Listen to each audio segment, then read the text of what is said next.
सपने हैं लहरे मंजिले है दूर युवा तुम कुड़िया हाथ तेरा मिल।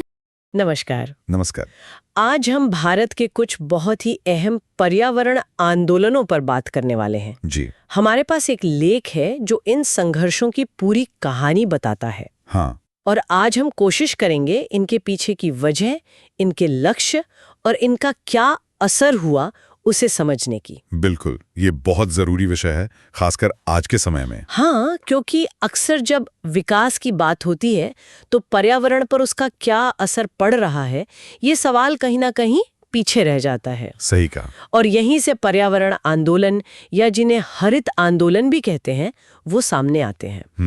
मतलब ये वो सामाजिक या कह लीजिए राजनीतिक कोशिशें हैं जो पर्यावरण को बचाने या सुधारने के लिए होती हैं। जी, इनका मकसद होता है कि जो हमारे प्राकृतिक संसाधन है उनका इस्तेमाल सही ढंग से हो, टिकाऊ तरीके से हो। और सरकारी नीतियां भी बदलें। हाँ, और मुद्दे भी कई तरह के होते हैं। जी। कभी जंगल पानी बचाने की बात होती है तो कभी लोगों के स्वास्थ्य या उनके मानवाधिकारों की। बिल्कुल। और भारत जैसे देश में तो ये और भी अहम हो जाता है क्योंकि यहाँ संसाधनों पर दबाव लगातार बढ़ रहा है, जीवन शैली बदल रही है। सही बात, प्रकृति का संतुलन बिगड़ रहा है। तो चलिए शुरुआत करते हैं एक ऐसे आंदोलन से जिसका नाम शायद सबने सुना होगा, चिपको आंदोलन। जी, चिपको बहुत मशहूर। ये 1973 में उत्तराखंड के चमोली जिले से शुरू हुआ और फिर टिहरी गढ़वाल तक फैला। हाँ, सुंदरलाल बहुगुणा जी, गौरा देवी, चंडी प्रसाद भट्ट जी, ये सब बड़े नाम इससे जुड़े थे। और इसकी जो सबसे जानी पहचानी तस्वीर है वो है गांव की महिलाओं का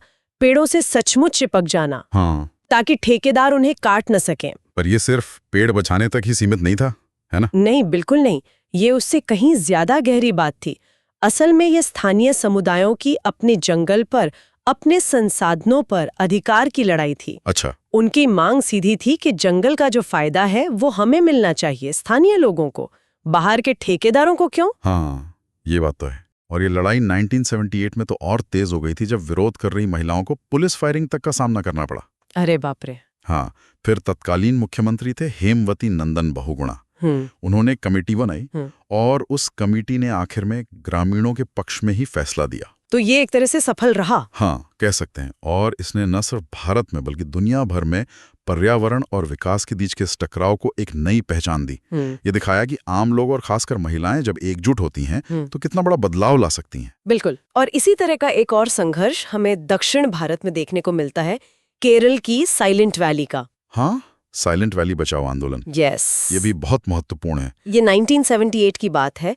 केरल का पलक्कड़ जिला, वहाँ का एक बहुत ही अनोखा सदाबहार किस्म का जंगल। जी, एवरग्रीन ट्रॉपिकल फॉरेस्ट। और खतरा था एक पन बिजली परियोजना से, मतलब एक डैम बनना था वहाँ। हाँ, और इसके विरोध में केरल शास्त्र साहित्य परिषद यानी KSSP आगे आई।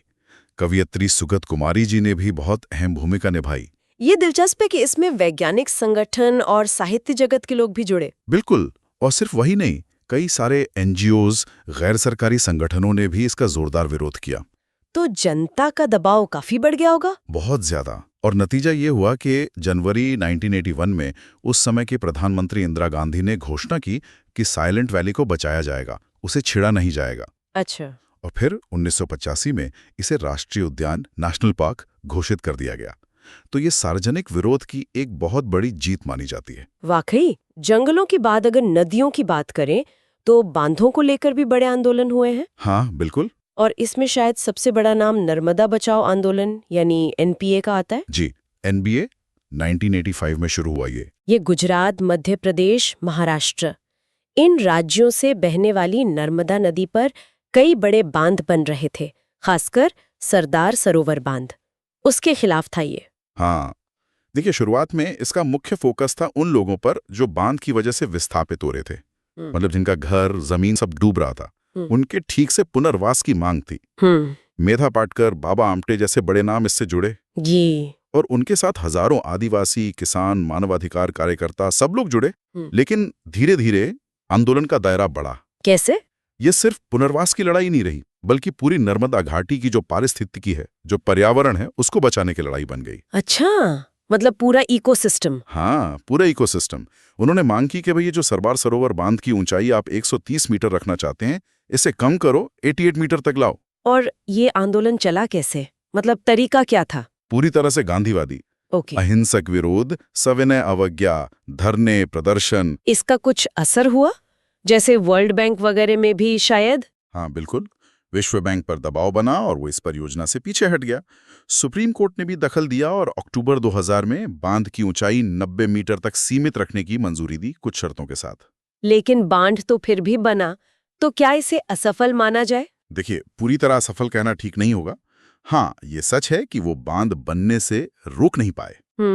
लेकिन नर्मदा बचाओ आंदोलन ने भारत में और दुनिया भर में बड़े बांधों से होने वाले जो पर्यावरणीय और सामाजिक नुकसान हैं, उन पर एक जबरदस्त राष्ट्रीय बहस छेड़ दी। सही बात है। इसने विकास के उस मॉडल पर ही सवाल खड़े कर दिए जो सिर्फ बड़े प्रोजेक्ट्स देखता है और इंसान और पर्यावरण को कहीं पीछे छोड़ देता है। मतलब विकास कैसा हो, इस पर एक नई सोच शुरू हुई। बिल्कुल, और ये सीख मिली कि विकास का मतलब सिर्फ आर्थिक तरक्की नहीं है, उसमें सामाजिक न्याय और पर्यावरण का ध्यान रखना बहुत जरूरी है। इनके अलावा भी कुछ और आंदोलन थे जिनका जिक्र करना जरूरी है शायद, संक्षिप्त में? हाँ, कई थे।